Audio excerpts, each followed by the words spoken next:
గుమ్మానికి మనం మామిడి తోరణం కట్టండి, జ్వాలా తోరణం ఎందుకు కడతారండి? అంత కాన్సెప్ట్ ఎందుకు తిరగాలి? ఏ మానవుడైతే జ్వాలా తోరణం నుంచి మానవుడు శతమానం భవతి, శత అంటే 100, మానవ అంటే 20, 120 సంవత్సరాల సంపూర్ణ ఆయుష్ మానవుడు. ఈ 120 సంవత్సరాల సంపూర్ణ ఆయుష్లో మానవుడు గతించిన తర్వాత యమభటుల యొక్క దర్శనం అయింది. దర్శనం అయిన తర్వాత యమభటులు వీడిని లాక్కొని పోతారు. ఎక్కడ తీసుకుపోతారండి? యమపురికి తీసుకెళ్తారు. యమలోకంలో యమపురి అనే పట్టణంలో ఆ యమధర్మరాజు గారు ఉండే భవనాన్ని తీసుకెళ్తారు. ఆ భవనానికి ఎన్ని ద్వారాలు ఉంటాయి?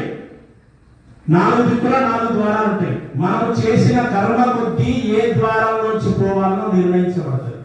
ఏ ద్వారం నుంచి మనం లోపలికి పోయినా అక్కడ అగ్నికీలలతో మన శరీరం కాల్చబడుతుంది. అగ్ని ఆ ద్వారం నుంచి పోవాలంటే ఇప్పుడు ఒక్క చుట్ట పడుతుందని మనం అయ్యో అబ్బో అనుకుంటూ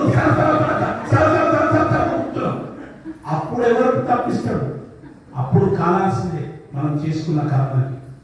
అది తప్పాలంటే ఒక్క కార్తీక పౌర్ణమి కృత్తికా నక్షత్రం ఉన్న ప్రదోష కాలంలో ఎవరైతే భగవంతుని ఆ ఈశ్వరుని పల్లకిని తల మీద ఎత్తుకుని దాని వెనకాల శివనామస్మరణ చేసుకుంటూ రామనామస్మరణ చేసుకుంటూ ఆ పల్లకి మోసుకుంటూ భగవన్నామం చెందుకుంటూ మమేకమై ఆ జ్వాలా తోరణం కింద నుంచి వెళుతాడో వాడికి యమలోకంలో ఆ జ్వాలా కీలను తప్పిపోయి పన్నీరు చదువుతాడు దేవుడు.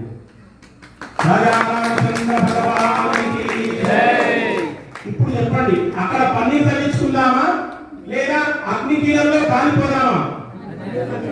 తగ్గించుకోవాలంటే ఇక్కడ నుంచి ప్రతి సంవత్సరం జ్వాలాతోరణం కింద నుంచి భగవన్నామం చెప్పుకుంటూ వెళ్లాల్సిందే. ఒక్కసారన్నా కనీసం నెత్తి మీద గట్టిగా చూపు కడుతుందేమో చూద్దాం. ఇక్కడ అంటించుకుంటే పోతుంది ఇంతతోనే, ఒక టాబ్లెట్ పెట్టాల్సి అనుకుంటే సరిపోతుంది కదా. అక్కడికి పోయిన తర్వాత శరీరం అంతా కాల్చుకునే అవసరం ఉండదు అన్నాడు. భగవంతుడు మాటిచ్చిండు, తప్పడాండి? భగవంతుడు మాటిస్తే తప్పరా? అభిలాష్ మాటిస్తే తప్పరా? రామవంతుడు మాటిస్తే తప్పరా? అని భగవంతుడు మాటిస్తే తప్పరా? సంతు ఆయన మీద పర్లేదంట పక్కన నేను పాపం అందుకని చాలా మన సనాతన వైదిక ధర్మంలో ప్రతి అంశం కూడా ఒక సైన్స్, ఒక కారణంతో కూడుకున్నటువంటిది. దాన్ని అవహేళన చేయడం కానీ దాన్ని ఏదో మనం చాటుతో అయ్యగారు ఎట్లా చేస్తున్నారు అట్లా చేస్తున్నారు మాట్లాడడం కానీ, ఏది చేసినా దాని గురించి చెప్పాలంటే వినే ఓపిక ఉండాలంటే బిల్వదళం కలిసి కలియాలంటే 1 గంట సేపు మాట్లాడచ్చు. 1 గంట సేపు బిల్వదళం గురించి చెప్పుకోవచ్చండి, కానీ వినే ఓపిక ఉండాలి. అందుకని దయచేసి వినే ఓపిక లేకుండా